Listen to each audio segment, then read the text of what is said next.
বিয়ের পর আপনার এই বোবা মেয়ে আমার সাথে ঝগড়া করতে পারবো না। তার যত চাহিদা আছে সে তো কিচ্ছু আমার বলতে পারবো না, কারণ সে তো বোবা।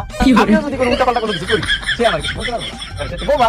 তারে দিয়ে আমার মা বাড়ির সব কাজ কাম করাইতে পারবো, কিন্তু সে কিচ্ছু করতে পারবো না, কারণ সে তো বোবা। বিয়ার আগে আমি যা খুশি তাই করতে পারতেছি, আর বিয়ার পরেও আমি যা খুশি তাই করবো, কারণ আমার বলতে আমার কিছু কইতে পারবো না, কারণ সে তো বোবা।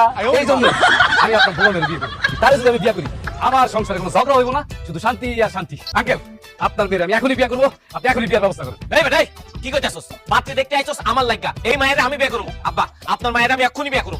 এই মেয়েটার নিয়ে আমি যে টেনশনিতে ছিলাম, এখন আমার মেয়ের বিয়ে করার জন্য লাইন লাগে।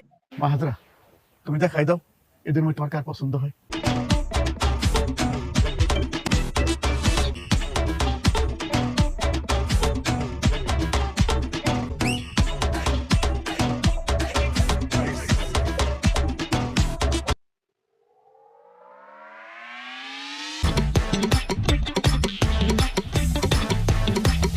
কি ব্যাপার আঙ্কেল, হাতে ধরে কি বলতেছো? কি কয় তুমি বোঝো না বাবা?